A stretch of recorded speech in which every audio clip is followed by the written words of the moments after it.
लाखों में करोड़ों में कोई विरले होते हैं जो ठाकुर जी के सामने जा कर के, उनके पास कुछ नहीं है, कुछ नहीं है का मतलब है कि उनके पास जरूरत की वस्तु भी नहीं है, आवश्यकता पूर्ति के लिए साधन भी नहीं है। तृष्णा तो बहुत दूर की बात है, भौतिक जगत में जीने के लिए वस्तु भी नहीं है,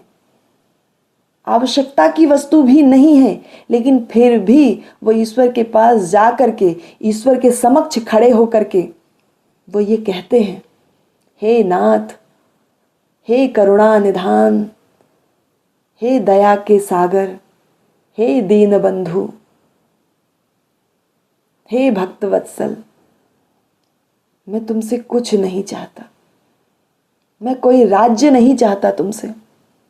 कोई संपत्ति नहीं चाहता तुमसे, और तो और मैं स्वर्ग की इच्छा भी नहीं रखता, मुझे मोक्ष की कामना भी नहीं है। ईश्वर भी आंखें खोल करके देखने लगे, भैया कौन है जिसके पास आवश्यकता पूर्ति के साधन भी नहीं है, वो मेरे पास आकर के कहता है कि मुझे राज्य नहीं चाहिए, मुझे स्वर्ग नहीं चाहिए, मुझे कोई संपत्ति, कोई वैभव नहीं चाहिए स्वयं के लिए, और मुझे मुक्ति भी नहीं चाहिए, पर मुझे एक चीज चाहिए प्रभु। बोले क्या?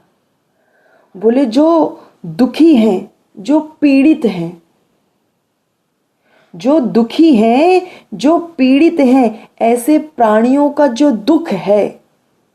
दुखी और पीड़ित प्राणियों का जो दुख है, उनका दुख नाश कर दो प्रभु, उनका दुख नाश कर दो, बस मुझे यही चाहिए। कोई बिरले ही होते हैं जो इस प्रकार की मांग ईश्वर के समक्ष करते हैं। ईश्वर प्रसन्न होकर के ऐसे व्यक्ति के साथ हर वक्त रहते हैं, भौतिक जगत की हर वस्तु प्रदान करते हैं और अपने हृदय में ही, अपने रोम रोम में ही उस जीव को बसा लेते हैं।